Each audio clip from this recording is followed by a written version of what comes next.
How can you break down the key reading and writing skills you need to use whether you are sitting an exam or whether you are doing general writing practice? Here are my key reading and writing skills that you need to remember to use for GCSE English.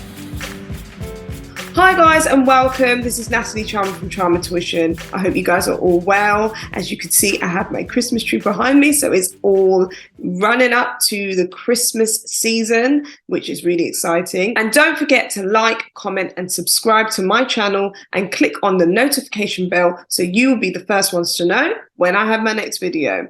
So guys, I've been doing a series of English language paper 1, breaking down questions 1 to 4, the reading skills that we need to know, and then questions 5, which is the creative writing question. So if you haven't seen those videos, just go to my channel and click on the link up there, and that's for my last video when we looked at question 5, the creative writing.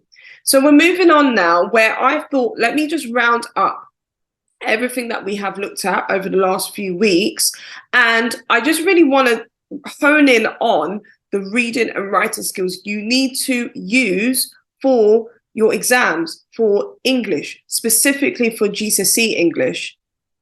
So I'm going to show you the skills. They're abbreviated in my way, but these are the skills that you need to use for most of your English exams, okay? When it comes to reading, when you're analysing, and when it comes to writing, when you're writing a creative writing story or a non-fiction piece of writing. When it comes to English language paper 1, there's a step-up ladder of skills. So you start off with using the smallest amount of skills, and then you build up when each question, as you go through each question, you start to build up those skills. So questions 1 to 4 is the reading section. And so you start off with question 1, you're just selecting and retrieving, very, very simple, just listing a little bit of information. Then you move on to analysing the text, question 2, then you move on to analysing the text also for question 3, but looking at structure. And then question 4 is evaluating. Then question 5 moves on to creative writing. So totally different to questions 1 to 4. So this kind of stems from when I was looking at English language paper 1, question 5.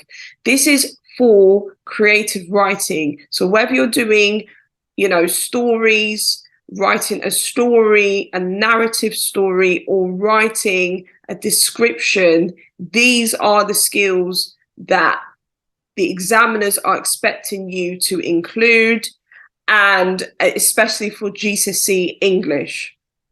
Now, do you remember the key writing skills you need to use for creative or non-fiction writing? And creative writing and non-fiction writing vary slightly. You're still going to use these skills. It might be you just using specific writing devices that are a little bit different from what you see in creative writing and non-fiction writing. If you'd like me to do a video on the difference between creative writing and non-fiction writing, just click below and let me know. And yeah, let me know if you would like to see a video on that. The first skill, AW, using ambitious words that are not usually used, that you will not usually use in your daily speech. So that's what we mean by ambitious. Ambitious is what's ambitious to you, okay? Obviously, ambitious words are different for everyone depending on the capacity of people's vocabulary knowledge, okay? So you have to think about using something that is just going to challenge you a little bit, and you're not just using the basic words. So instead of the word excited, you use the word elated. So something like that. Moving on, AP, advanced punctuation. Punctuation that is used to create a particular effect or motion. For example, question marks, hyphens, ellipses. So, you are using them for a particular purpose in your stories. You're not just using them just for no apparent reason. If you use them for no apparent reason, a reader that is reading that, or an examiner, is going to think it doesn't make any sense. With question marks, you might use that in the beginning of a story. You might use that to create a sense of mystery or frustration that a character might have when they're questioning, because it could be like almost a rhetorical question that doesn't require an answer, stuff like that. Hyphens are used really well when you might be doing a scary story. Ellipses, good for scary stories too. WD is using a variety of writing devices, alliteration, similes, sonification, metaphors, etc. Obviously, with writing devices, as I said, creative and non-fiction writing, they will use a variation of different ones depending on what type of, especially for non-fiction writing, what you're going to write. I will break that down in future videos. ASO is using ambitious sentence openers. So, for example, cautiously, suddenly, etc. Please avoid one day or one sunny morning. Avoid that. And avoid actually starting off with a story as I went, the pronoun I. Just start off with something a little bit more interesting. So the sentence openers will make it a lot more interesting to read. And you will be showing the story, not telling the story. Using a variety of sentence structures, so simple, compound, or complex. I have got a specific video on different types of sentence structures that you should be using in your writing. So also just check that out on my channel. Spelling, absolutely important, punctuation and grammar. How you can use the correct spelling, punctuation, and grammar, you know what? It's simple things like using Grammarly that would help you. And, you know, if you want to check over your work, using the dictionary, and just reading your work and reading it out loud is so effective. Those simple things will really help you. So moving on. So we've got a breakdown of skills, and it's kind of in this particular order as you are writing out your answer. So the main thing, you read the extract, okay? If you haven't seen my other videos from last time, I show you how to tackle the exam when you're seeing the question, when you're seeing the extract, which steps you need to do first. So click on the link, it will take you to those videos. But what I'm talking about is when you've done that, you've read the extract, you've highlighted the keywords, whatever you need to do, and now you're ready to answer the question for the reading section. You might be an adult and you're doing the GCSE English equivalent exam, or you might be doing alternative English exam, and you might have to do a little bit of analysing a text or an extract. So this also can help you too. You need to have a clear point in the answer and referring back to the question with the use of paragraphs. So when I say referring back to the question, whatever question it may be, you know, it might be a question regarding with Macbeth. How is Macbeth presented as a powerful character? You put that in your answer. Macbeth is presented as a powerful character because whatever. And then you move on, adding evidence, you add a quote. A quote is what you copy out from the text, quotation marks, and you're copying it out from the text to support your answer. And then you analyze the quote after.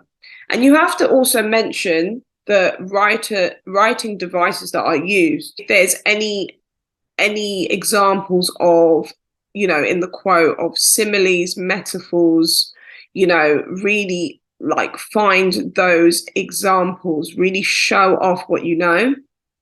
And explaining, so FQ, explaining your answer in more detail, referring back to the question. So explaining in more detail after that, and always referring back to the question. They're preparing you when you are moving on to higher education, if you choose to. When you move on to higher education, when you move on to, you know, doing more thorough academic essays, they are preparing you to always be very focused on what you are talking about. And the question, you can't lose sight of what you need to answer. So referring back to the question is like a little reminder for yourself that, oh yeah, okay, this is the question I'm answering. I'm not answering about, rainbows and butterflies and going off topic. And then you zoom into a word in the quote and explaining what it tells the reader. And then moving on, what effect do all these examples have on the reader?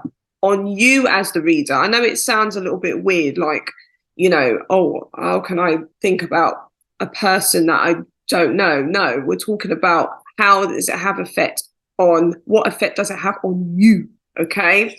And what is the overall message? What's the overall message from the writer? And obviously, depending on the question that you have, depending on what exam you have, you might not have to do all of these, but you're going to have to do some of these depending on the assessment criteria, on the exam criteria that you have for that particular question.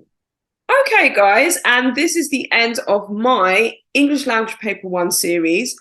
And I hope you enjoyed that. And I just wanted to really break down these reading and writing skills. And this is not only, as I said, for English Language Paper 1, but across the board when it comes to English, GCSE, or if you're doing an English equivalent exam in general. So thank you guys for tuning in. And if you really like this video, make sure you give me a big thumbs up, like, comment, and subscribe to my channel. And remember, I offer one-to-one tuition in English, and also I offer group classes specifically for GCSE English. Now, I do GCSE English, I do general writing practice. So if you would like to contact me, just click on one of the links below and it will take you straight to my page, my website, and you can sign up for a free consultation with me. Also, I've got a spelling, punctuation, and grammar guide that you can get that is available on Amazon. So make sure you get your copy today. The link is also in my description box. Thank you guys, and remember, reach your full potential with confidence. Take care, and I will see you next week. Bye.